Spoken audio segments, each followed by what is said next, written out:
Hi everyone, this is Veronica. आज का topic हमारा है आरोग्य मैत्री प्रोजेक्ट। इसको हम डिटेल में जानेंगे कि ये क्या प्रोजेक्ट है या इससे पहले वैक्सीन मैत्री आया था वो क्या था।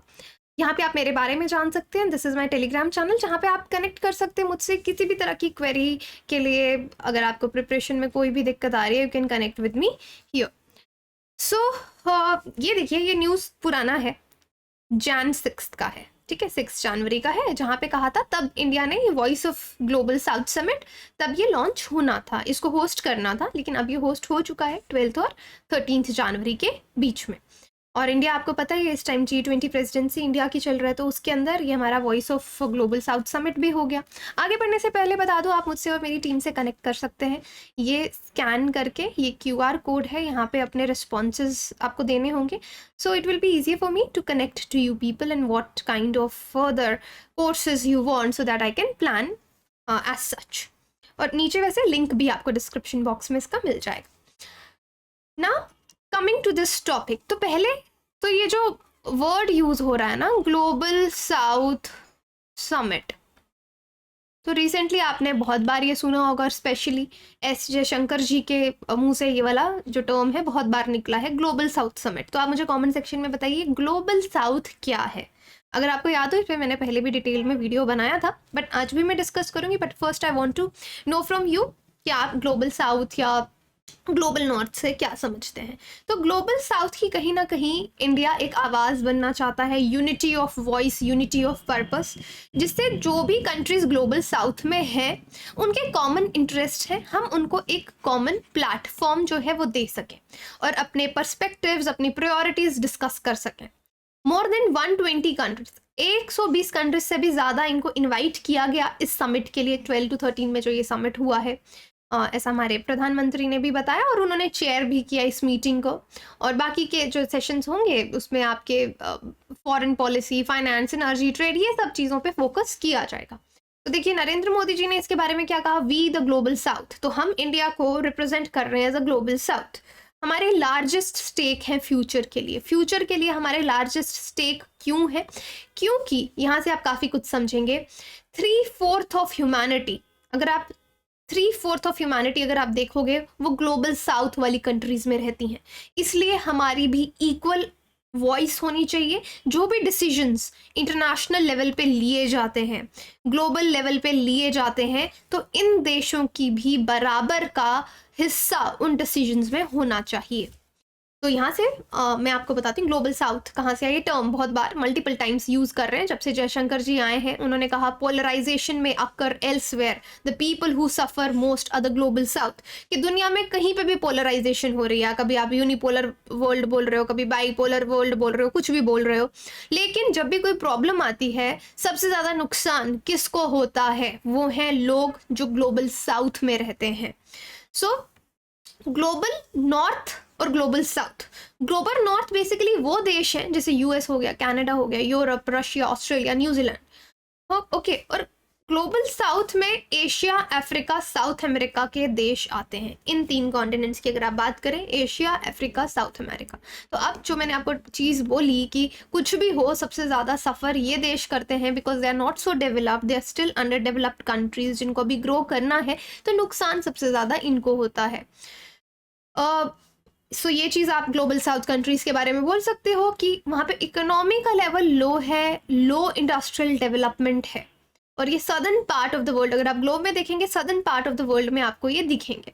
या ग्लोबल साउथ जो रीजन्स है, लेटिन अमेरिका के, एशिया, अफ्रीका और ओशियानिया के। सो global south points a vision of world with the historically neglected minor geopolitical players at the centre.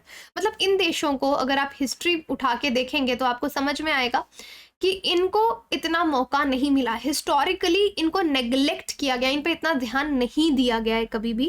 तो जैसे ये यूएस, कनाडा, यूके, ये देश थे, आपस में डिसीजंस ले लेते थे और दुनिया का आप कह सकते हैं ठेकेदार बने हुए थे, तो नेग्लेक्ट किया है ग्लोबल साउथ को। लेकिन अब ग्लोबल साउथ के लीडर्स जैसे कि इंडिया काफ़ी अच्छा कर रहा है, तो they are representing this global south, ये हमारे भी कुछ हक हैं और हमारी भी इक्वल आवाज़ होनी चाहिए हर डिसीजन में। तो ये मैंने पहले भी इंटरनेशनल पॉलिटिकल सिस्टम में आपको एक वीडियो में ये चीज़ डिटेल में समझाई थी। Now coming to this global south से आरोग्य मैत्री जो प्रोजेक्ट है कि भारत मेडिकल सप्लाईज डेवलपिंग देशों को प्रोवाइड करेगा। तो हमारे प्रधानमंत्री जी ने 13 जनवरी को यही अनाउंस किया आरोग्य मैत्री प्रोजेक्ट। तो आपको याद होना चाहिए व्हाट इज आरोग्य मैत्री। आरोग्य से आरोग्य सेतु आपकी ऐप भी थी कोविड टाइम में जो बहुत आपने यूज किया है ना, आरोग्य मैत्री, जिसमें इंडिया बहुत इंपॉर्टेंट एसेंशियल मेडिकल सप्लाईज किसी भी डेवलपिंग देश को पहुंचाएगा।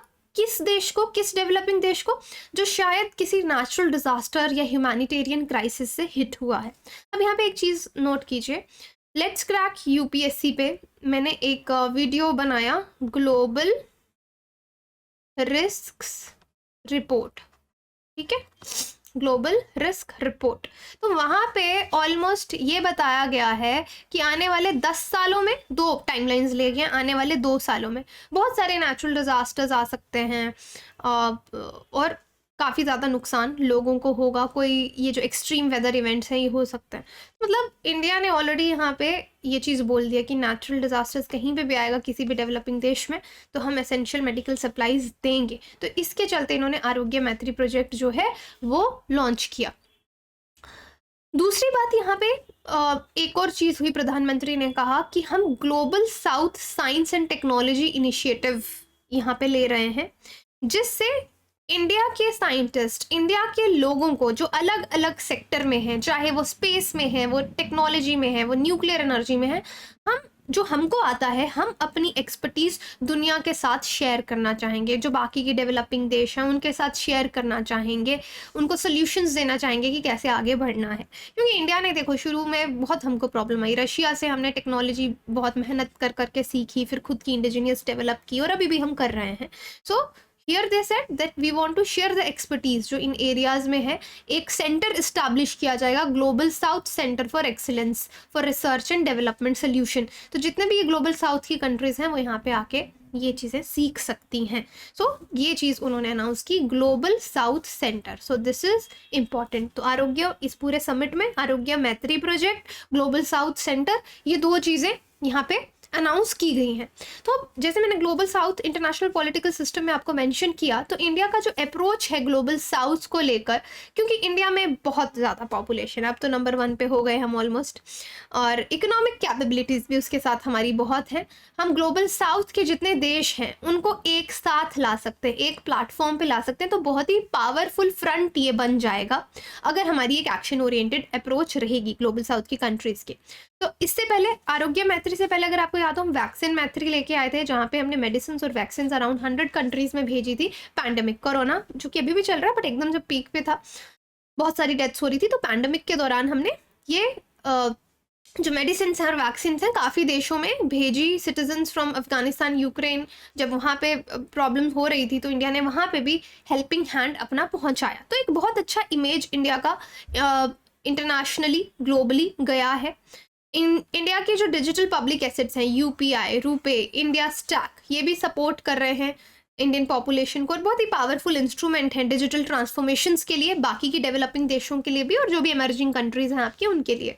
वैक्सीन मैत्री इनिशिएटिव में क्या था, ये एक इनिशिएटिव था by ministry of external affairs और एक ह्यूमैनिटेरियन इनिशिएटिव था जो गवर्नमेंट ने लिया था कि हम कोविड-19 की जो वैक्सीन हैं वो फॉरेन कंट्रीज़ में, डेवलपिंग के देशों को जिनको भी ज़रूरत होगी उनको पहुंचाएंगे। तो यहाँ पे ये चीज़ ज़रूर लिखिएगा कि इससे इंडिया का इमेज काफ़ी स्ट्रॉन्ग हुआ है कि हम फर्स्ट रिस्पॉन्डर थे इमरजेंसी सिचुएशंस के लिए। इंडिया आगे हाथ बढ़ाता है बाकी देशों को हेल्प करने के लिए। तो yes, you should know about vaccine Maitri, India Sanjeevani to the world. Vaccine diplomacy, ये वर्ड भी बहुत अच्छा है जो कि आप यूज़ कर सकते हैं। 37% डोजेज एक्सपोर्ट किए गए थे।